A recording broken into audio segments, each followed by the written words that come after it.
Hey friends, Alan Lee here with Honestly Handyman Services out of Sacramento, California, and today I want to talk about creating a successful business, a successful handyman business, and exactly how to do that. And in this video, I want to talk about three tips that I really think are crucial to starting a handyman business. Let's jump right into them. So the first tip that I would say is so crucial to starting any kind of business, including a handyman business, is surrounding yourself with supportive people. For me, when I started my handyman business, it was really the people that were surrounding me that really helped me to keep going with the business. My wife has been amazing with her support and me. If you guys don't have people that are supportive, you can definitely still start a business, but it's going to be a little bit harder without the support, especially of your loved ones. If you don't have their support, I would definitely encourage you to talk with them and find out exactly what they are fearing in this whole thought of you starting a business. Starting a business, going off on your own, can definitely be scary. It's probably one of the scariest things that I've ever done in my life. I've made a video about that exact topic about a month ago, and it is definitely scary. And I would tell you, if people don't support you, especially your loved ones, they probably have a lot of fear involving that. And it's not something that you should brush over. It's definitely something that you should talk about. I know that as men, we are kind of brought up to, hold in our emotions and not talk about what we are feeling. But I think talking about your emotions is so important, especially when you're going into business by yourself as an entrepreneur, because really dealing with your own emotions and what is at the root of your fear is definitely something that will hold you back in your business career. So it's definitely something that you want to address, and also address with your loved ones. Because if they are fearing things of maybe not having enough money, or maybe the work's not coming in, some of the same fears that we may have, it's important to talk about those and get those out up front and talk about what the root of those are. Because it's definitely very fearful. I was just watching a video about creative original people. And the difference between regular people and original people is really just one simple thing. They both fear failure. They both are deathly afraid of jumping out and starting something new. But the difference of the original compared to just a normal person is the original fears, even more than the fear of failure, is the fear of not trying. So you got to get that in your head, right? As an entrepreneur, you got to fear not trying, because after all, the regrets that we have in life are not from things that we've done, but they're opportunities that we have not taken, things that we have not done, things that we wish that we would have done. So as an entrepreneur, you need to dare to be a visionary, to be someone who steps out, to be someone who carves his own path and makes a way not only for himself but for his family. So that's why it's so important to involve those people around you. Anyway, so that is tip number one, is surround yourself with encouraging people. Number two is pretty much like tip number one, but it is believing in yourself.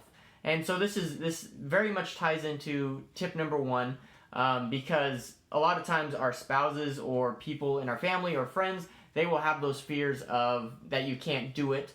And likewise in tip number two, you might have those fears that you cannot do it. In my case, I had a lot of fears that that there wouldn't be enough work, that I couldn't survive.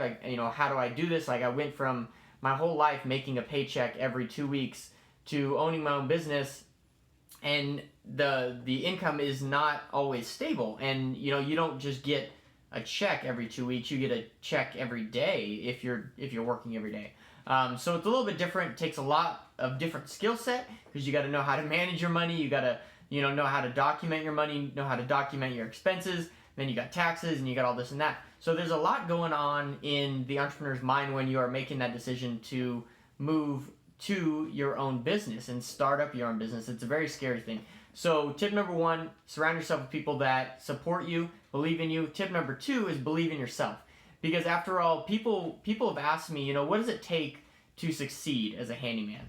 And what I would say, the number one thing that it takes to succeed is determination. I think what determines a success is just how many times you make yourself viewable. So like the example was given like of Mozart or Beethoven. You know, I don't know what you call it. I'm not a musician. So how many, we'll call them songs, even though that's probably not the correct term. So how many songs did they have to create before they created some super awesome ones? So you have to keep exposing yourself. You have to keep trying. You have to keep doing it. So it may take you a year. It probably won't if you do it right. If you follow a lot of people's steps to get started in the handyman business, you could probably get started a lot quicker than that. But even if it takes you a year, if you keep on trying, you will succeed. There's no way that you can fail if you keep getting on that horse and keep going again. Unless the horse is crazy, I guess. But anyways, that is not how this world works. Like, the world works like, if you keep throwing it out there, you're going to win eventually, right? I mean, well, that's the whole thought of the lotto. I don't believe in the lotto, but I guess if you buy it enough times, you're bound to win once, right?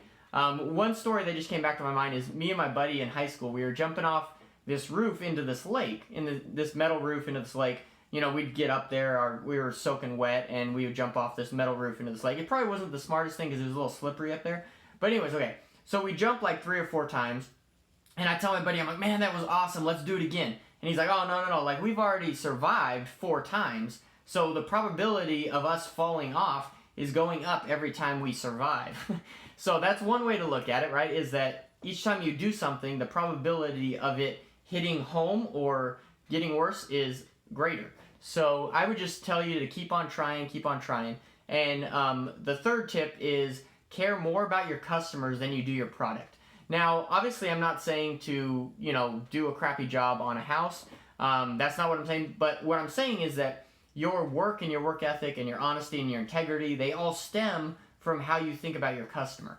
If you think about your customer just as someone who has money and you need it, you are not going to treat them very well. You're not going to do a great job because really you're all just worried about the money and getting that money at the end of the day. So you might take a bunch of shortcuts to get to that end goal, which is the money. But I'm telling you, the money is not the end goal. That is not what you're going after as a handyman. And I know that you think, we need money to survive, right? You need money to pay the bills and, take care of the baby and whatever, feed the cows, whatever. But money is not the end game. The end game is creating a good customer satisfaction because after all, where does the money that we need, where does it come from? It comes from people. The customers have the money. So if you really take care of that customer, they're not only going to pay you for that job that you're doing, but they're going to give you a whole bunch of jobs down the road.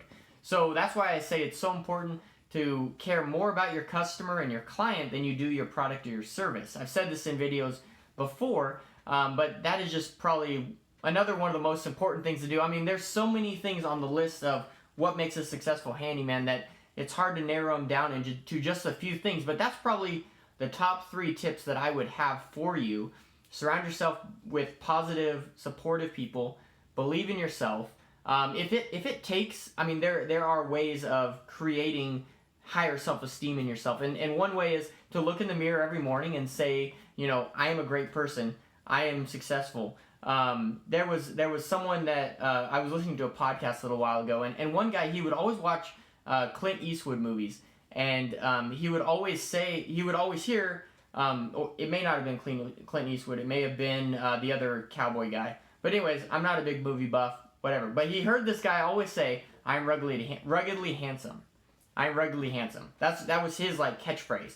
So what he decided to start doing, because he really struggled with self-esteem, he decided that every day when he came home from work, he would just tell himself, I am ruggedly handsome. I am ruggedly handsome. I am ruggedly handsome. And eventually, he started believing it. It didn't take one day. It didn't take a week. It took a few months of him telling himself that he is ruggedly handsome. And his view of himself totally changed into someone who was ruggedly handsome and had the abilities maybe that weren't like the status quo, but they were abilities of being an original and being someone who was creative and ruggedly handsome. So it's so important to believe in yourself. And then also, number 3, care more about the customer than you do your product or your service, and you will be unusually successful. So if you guys like this video, please give it a thumbs up, subscribe to my channel, and click the bell button to be reminded every time I release a new video, which is every Monday, Wednesday, and Friday. And please share this video with anybody that you think would be interested in this topic. And thank you all so much, and I hope you guys have a great day.